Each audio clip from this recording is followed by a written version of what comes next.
আপনি চলে যান, আপনি আমাদেরকে আর ডিস্টার্ব করবেন না। এই চেইনটা আমার বাসায় হারাই গেছিল না? যাও তুমি। এই চেইনটা আমার বাসায় হারাই গেছিল না ধরিত্রী? নাই চিট!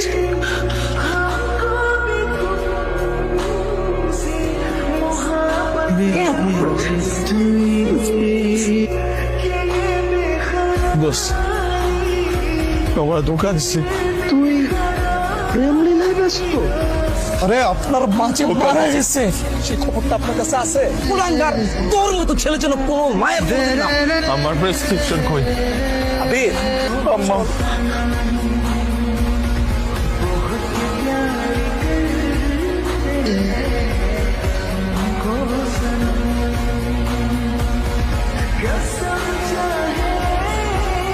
আবার কি সমস্যা?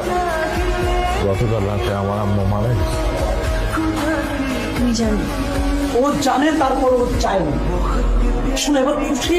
আমার মায়ের মৃত্যুর সংবাদ শোনার পর একটাবার যাইতে ইচ্ছা করে নাই।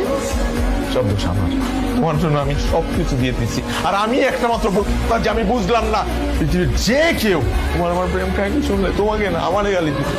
আমাদের প্রেম কাহিনী পৃথিবীর নিকৃষ্টতম প্রেম কাহিনী। আমি আশা নিয়ে বসেছিলাম আমার মায়ের মৃত্যুর সংবাদ শোনার পর একটু আমার কাঁধে হাত রেখে আমার সমবেদনা জানাবাকে। এই ফোনটার মধ্যে তোমার নাম এখনো জান দিয়ে সেভ করা, এই নামটা পর্যন্ত ডিলিট করি নাই। ফোনের নামটা যেখানে আমি ডিলিট করতে পারতেছি না, সেখানে তোমাকে কি হবে আমার জীবন থেকে ডিলিট করবো? আমি তোমার প্রেমে এতটাই দিশেহারা ছিলাম যে আমার মাটারে পর্যন্ত আমি হাসপাতালে নিতে পারি না, এই কারণ আমি তোমাকে ইনভেস্ট করার জন্য তোমার পিছনে ব্যস্ত ছিলাম। 4,000 টাকার জন্য আমি মেডিকেল রিপোর্ট আনতে পারি না কেন? ওই 4,000 টাকা দিয়ে আমি তোমার নিয়ে সারাদিন গাড়িতে ঘুরছি। আমার মায়ের কষ্টের সব টাকা আমি তোমার পিছনে উজাড় করে দিছি। আমি এটা কি করলাম? তোমার অনেক করেছি।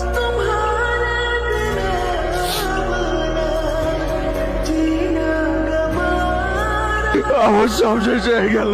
চিন্তা করিস না।